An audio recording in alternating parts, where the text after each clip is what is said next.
Government India inaugurate ചെയ്യുന്ന പരിപാടിയിൽ മുഖ്യമന്ത്രിനെ ക്ഷണിച്ചു. മുഖ്യമന്ത്രി വരുന്നു.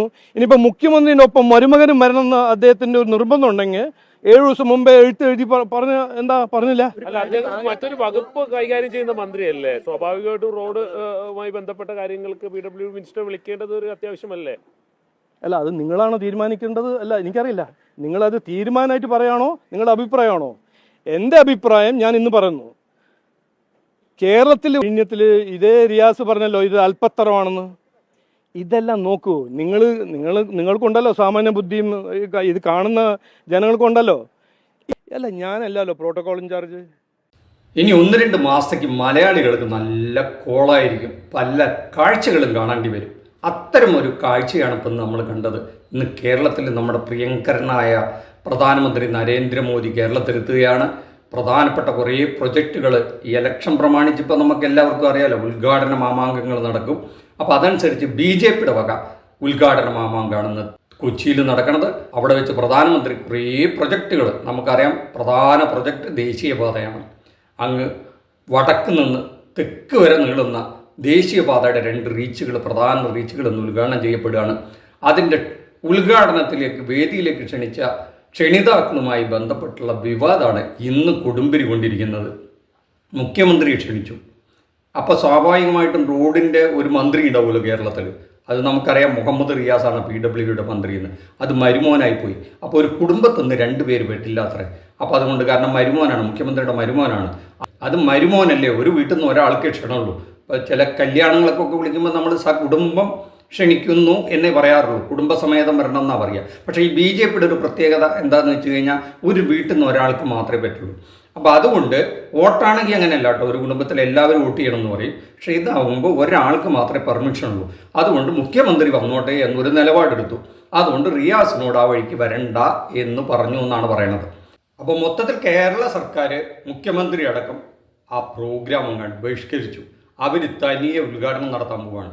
അത് അങ്ങ് കണ്ണൂർ, കാസർഗോഡ് ഭാഗത്ത് അവിടെ പ്രത്യേകമായി പാർട്ടി അവിടെ തണികളൊക്കെ വെച്ചുകൊണ്ട് റോഡ് ഷോ ഭയങ്കരമായിട്ടുള്ള ജനപങ്കാളിത്തത്തോടുകൂടെ അവിടെ നടത്തും.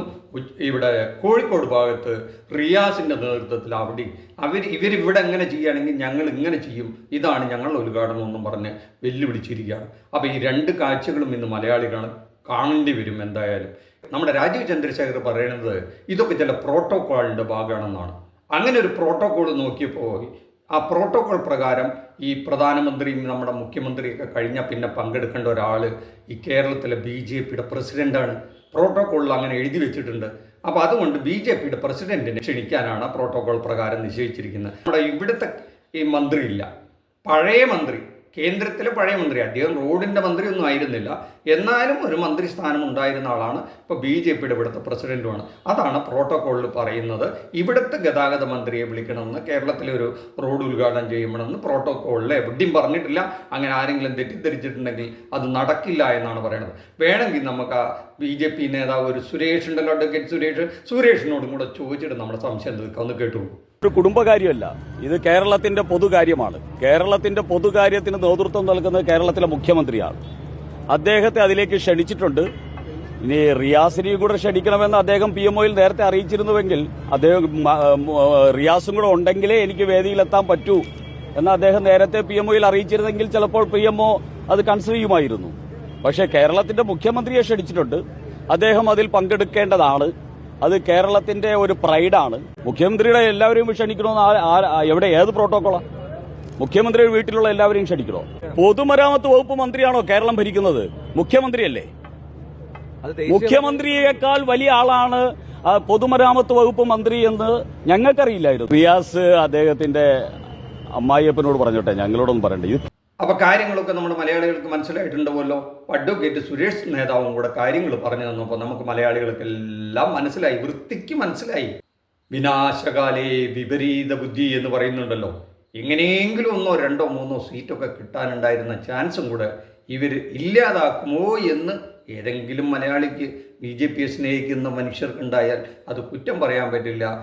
ഒന്നുമില്ലെങ്കിലും ഈ ദേശീയപാത വരാൻ വേണ്ടിയിട്ട് ഒരു 6000 കോടി രൂപയോളം ഈ സംസ്ഥാന സർക്കാർ ആ ഗഡ്കരിയെ ഏൽപ്പിച്ചതല്ലേ എൻ്റെ അഡ്വക്കേറ്റ് സുരേഷ് സാറെ, രാജീവ് ചന്ദ്രശേഖർ സാറെ, ഈ നേതാക്കന്മാരെ ആ PWD മിനിസ്റ്ററേക്ക് എന്ന് വിളിച്ചിട്ട് ആ വേദിയിലെങ്ങാനും ഒരു സീറ്റ് കൊടുത്തിരുന്നെങ്കിൽ ഇതാരും ശ്രദ്ധിക്കില്ലായിരുന്നല്ലോ. നിങ്ങളായിട്ടൊരു വടി കൊടുത്ത് അടി വാങ്ങിയില്ലേ? കേരളത്തിലെ ഏതെങ്കിലും ഒരു ഇടതുപക്ഷ ചിന്താഗതിക്കാരൻ അല്ലെങ്കിൽ ഇതുവരെ ലെഫ്റ്റിന് വോട്ട് ചെയ്തവർ ഇനിയൊന്ന് മാറി ചിന്തിച്ചിട്ട് BJPക്ക് വോട്ട് ചെയ്ത് നോക്കാം എന്ന് ചിന്തിച്ചവരെ പോലും ഇല്ലാതാക്കുന്ന ഒരു സമീപനം നിങ്ങളായിട്ട് ഉണ്ടാക്കി തീർത്ത് നിങ്ങൾ സ്വയം കുഴി കുഴിക്കുന്ന ഒരവസ്ഥ ഉണ്ടാക്കിയെടുക്കുന്നത് കഷ്ടമാണെന്ന് മാത്രമേ പറയാനുള്ളൂ. നന്ദി, നമസ്കാരം. നമ്മുടെ പ്രേക്ഷകർക്കും ഇതേപ്പറ്റി അഭിപ്രായം പറയാനുണ്ടാവും, അത് പിന്നെ കമൻറ്റ് ബോക്സിൽ ഇടുക. നന്ദി, നമസ്കാരം. മറ്റൊരു വിഷയവുമായി മറ്റൊരു എപ്പിസോഡിൽ കാണുന്നവരെ താങ്ക് യു.